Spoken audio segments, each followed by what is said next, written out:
अस्सलामुअलैकुम। मोहम्मद अज़हर सिद्दीक अपने programme political diaries के साथ हाजिर खिदमत है। चीज़ें बहुत तेज़ी से आगे बढ़ रही हैं और कोशिश मैं करता रहता हूं कि उनका अहाता करता रहूं। आज एक इम्पॉर्टेंट ऐलान भी है कि आपके कुछ सवालों के जवाब मैं देना बाकायदा शुरू करने लगा हूं।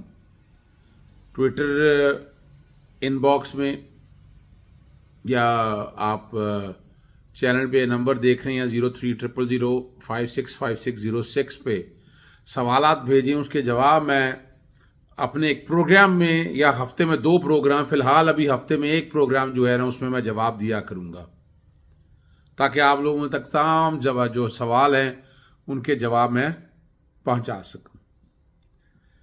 असद उमर को तौहीन अदालत के नोटिस के बारे में आप लोगों ने पूछा, तो वो पिंडी बेंच में जब पिटिशनर्स दायर हुई थी कि कोर्ट लॉन्ग मार्च या धरने को रोके, कारोबार को नुकसान ना पहुंचे, तो ये वो सारे मामला थे जो जस्टिस जवाद हसन के पास पिंडी बेंच में, रावलपिंडी बेंच में मामला चल रहे थे। उस वक्त टीवी चैनल्स पे कुछ बयानात दिए हैं असद उमर साहब ने, जिसकी वजह से ये मसाइल पैदा हुए हैं। ये बेसिकली शोकाज नोटिस है तौहीन अदालत का, 7 दिसंबर के लिए बुलाया है। 7 दिसंबर को वकील पेश होता है, जवाब दाखिल किया जाएगा।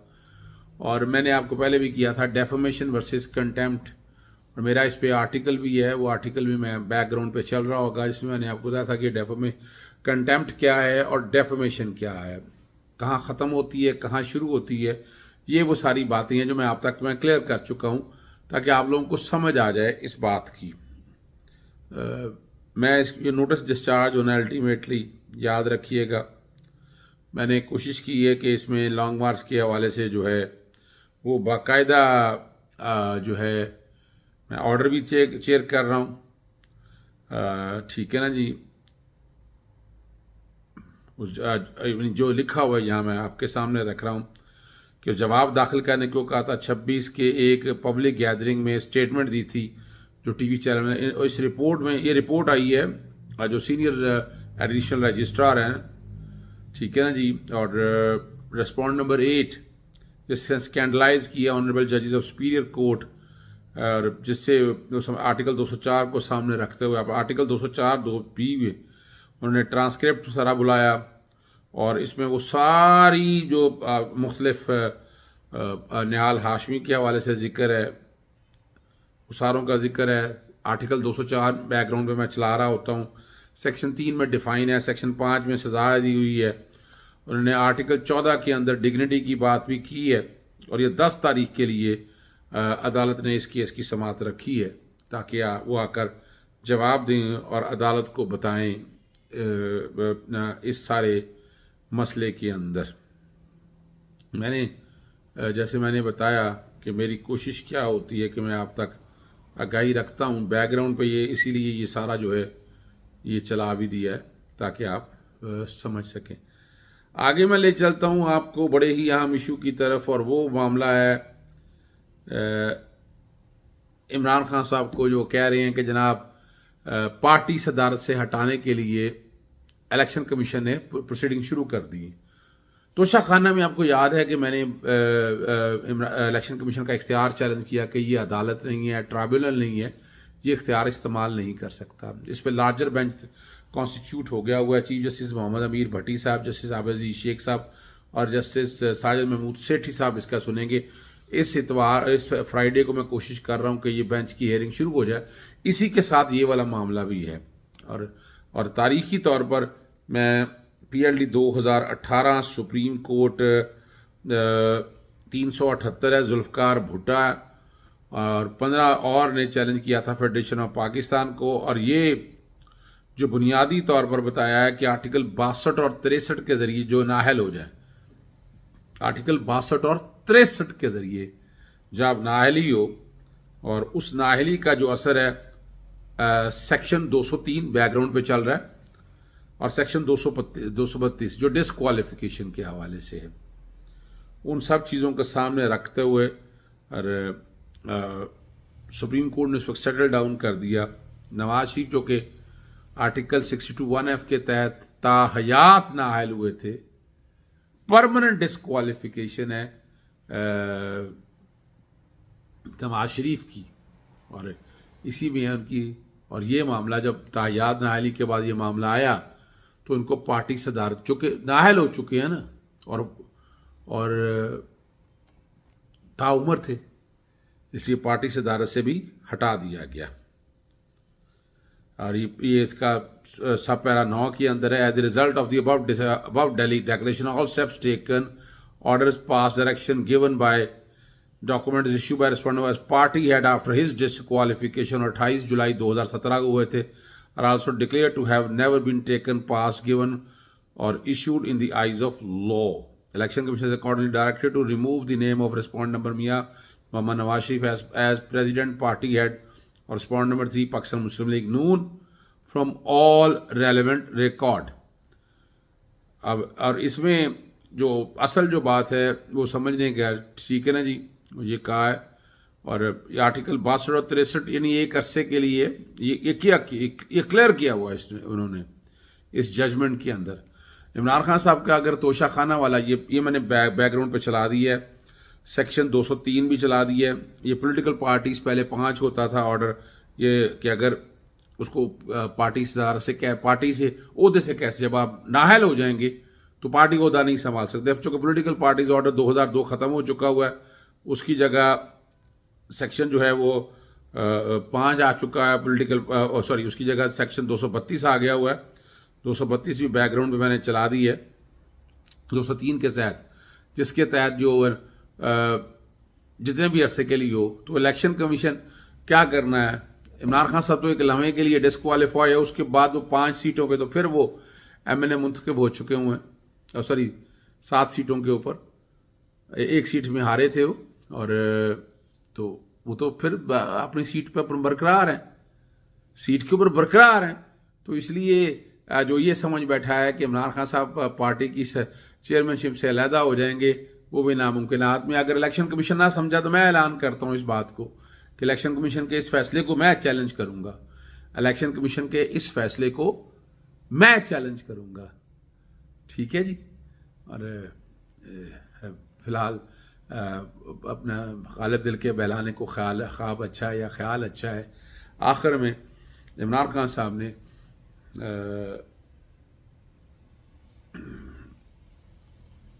शाजिब खानजादा और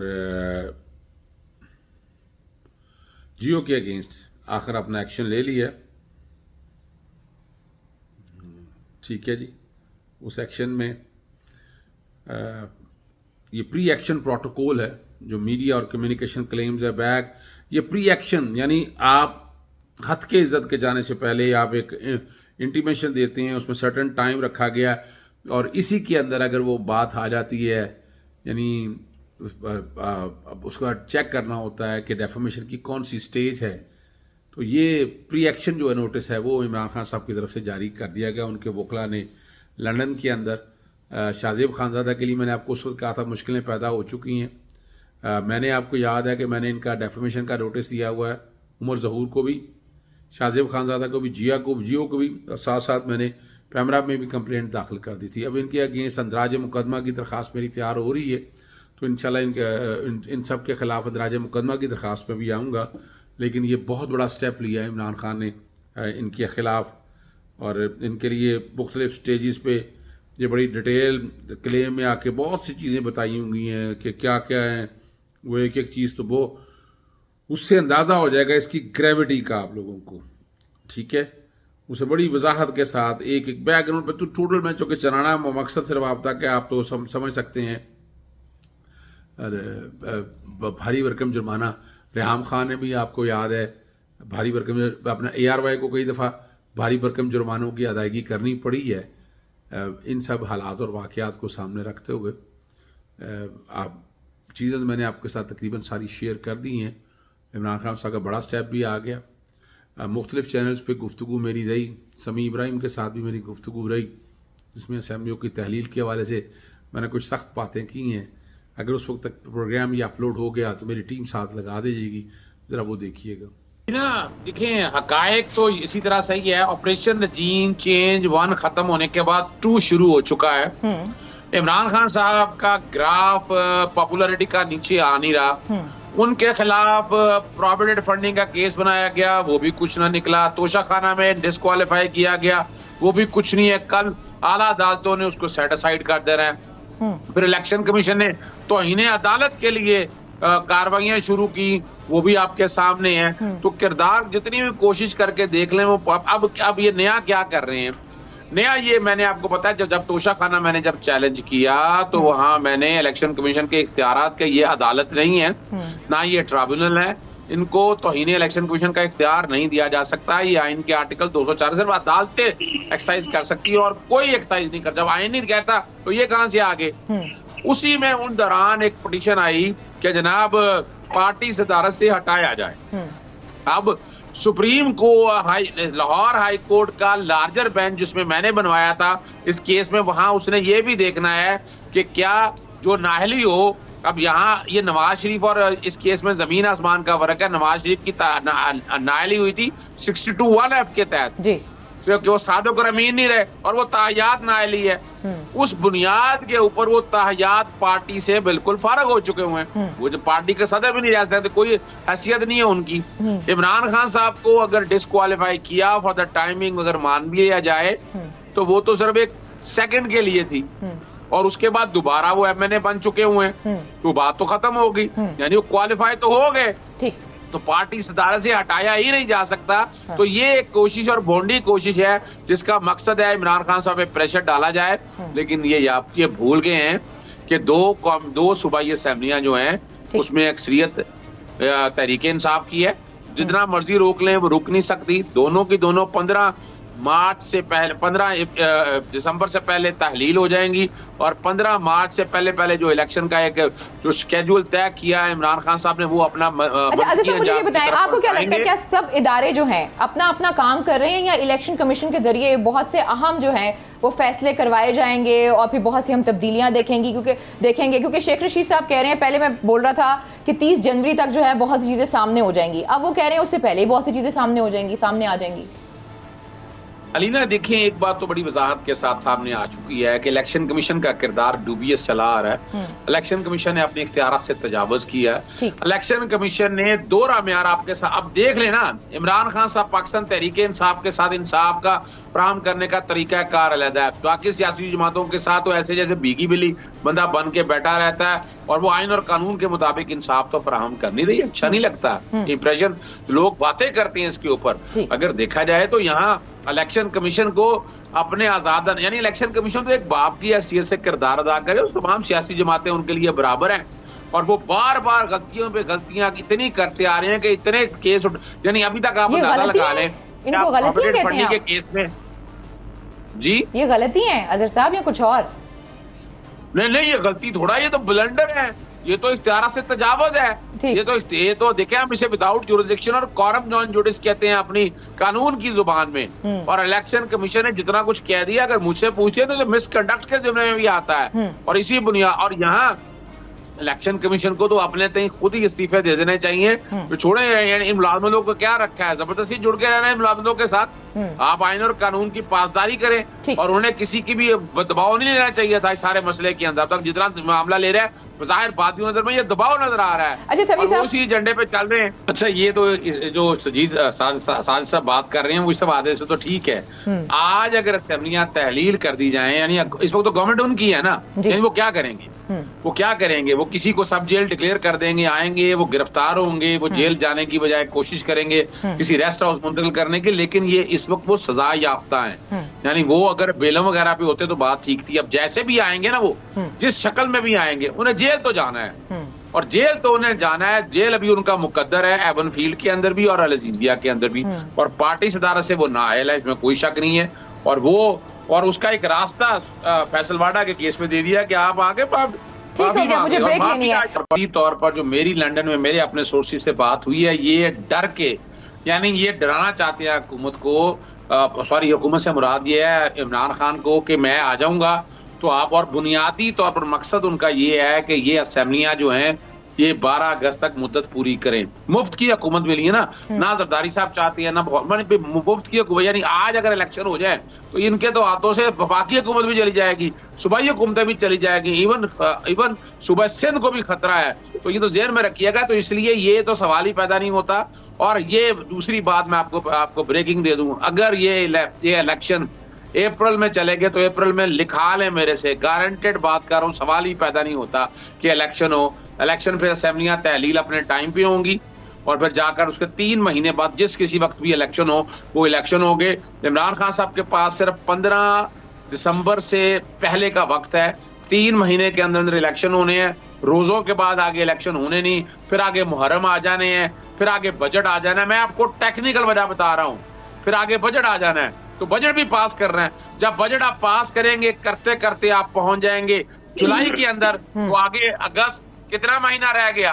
तो ये तो अगर इमरान खान, ये देखें ये डू और डाई की पोजीशन है। इमरान खान को सीरियस थ्रेट्स हैं, असैसिनेशन के वाले थ्रेट्स हैं, और इमरान खान ने ये वाला चैप्टर अगर पास कर लिया और उन्होंने अगर दोनों असेंबलियां डिसॉल्व कर दी तो ये याद रखिएगा अगले 5 साल फिर इमरान खान के पास हैं। अगर ये वक्त गुजार दिया, एक और ऑप्शन मौजूद है, मैं आपके सामने बता दूं। अगस्त जब आएगा इस मुल्क में हालात, मैं वक्त से पहले बता रहा हूं आपको, हालात खराब किए जाएंगे, लॉ एंड ऑर्डर की पोजीशन खराब होगी, तो उस वक्त आएंगे आर्टिकल 234 के तहत आपकी पार्लियामान को इख्तियार है कि वो असेंबलियों की मुद्दत 1 साल के लिए बढ़ा सकता है। तो उसके बाद 1 साल और बढ़ाने की कोशिश की जाएगी, जो कि हालात ऐसे नहीं है। इलेक्शन ना नवाज शरीफ फेस कर सकता है, ना पीपल्स पार्टी, ना मौलाना फजलुर रहमान। इस वक्त इमरान खान का जादू चल रहा है। और दूसरा देखिए, जहां तक परवेज लाई वगैरह, उनको भी आखिरी झूठा मिला हुआ है। वो भी चाहते हैं कि वजारत आला मिली है, वजारत आला का पूरा एंजॉय करें। अगर वो वाकई सिंसियर हैं इमरान खान, वो प्रोजेक्ट जो शुरू है वो प्रोजेक्ट चलते रहेंगे, प्रोजेक्ट आगे केयर टेकर सेटअप बने वो होते रहेंगे। एक सेकंड देखिए मेरा सवाल ये है अजहर सदीक साहब से कि पंजाब असेंबली और केपीके असेंबली अगर टूटती है, तहलील होता है और उसके बाद इनका इंतखाब हो जाता है, तो मुझे ये बताइए कि क्या प्रेशर है वफाकी हुकूमत पर? अगर वो अपने, उनके पास नंबर पूरे हैं, जिस तरीके से ये मंजरकशी कर रहे हैं, तो उसमें मुझे बताइए ना कौन सा प्रेशर पड़ेगा उन पर। और मुझे ये दूसरी बात बता दें कि मुहर्रम है या रमजान शरीफ है, या ये इसमें कौन कहता है कि इंतखाबात नहीं हो सकते? अच्छा, फिर उसके बाद वो ये कि जी वो पार्लियामान ने ये मंजूर कर देना है।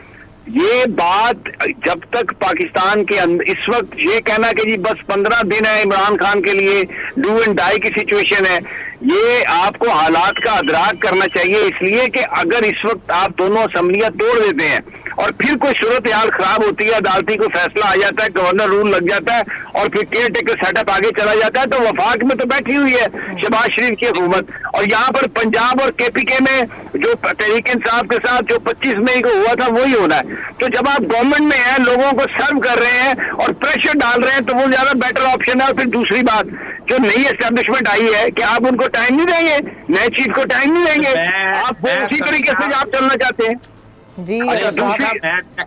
समी साहब, मैं जो बात कहना चाहता हूँ, पहली तो बात यह है कि इलेक्शन कराना आपके बस में नहीं है। इलेक्शन कराना है इलेक्शन कमीशन नहीं, और इलेक्शन कमीशन ना रोजों में कराएगा और ना ही मुहर्रम में कराएगा। ये आप नोट कर लीजिएगा, मैं आपको बता रहा हूँ। इससे तो कोई देखिए ना, अब सवाल क्या है यहाँ पर? जी सवाल हमें ये देखना है कि इस वक्त क्या ऐसे हालात बनाए जाएं।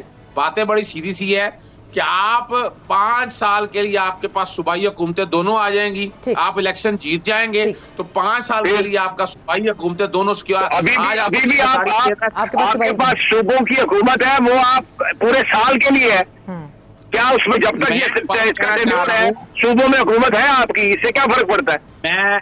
मैं देखिए ना, मैं समी साहब, मैं क्या बयानिया बना रहा हूं कि इस वक्त अपना आसफ जरदारी के पास सूबा सिंध है, आपके पास इन 2 सूबों को 5 साल के लिए आपके पास आ जाएगी हुकूमत।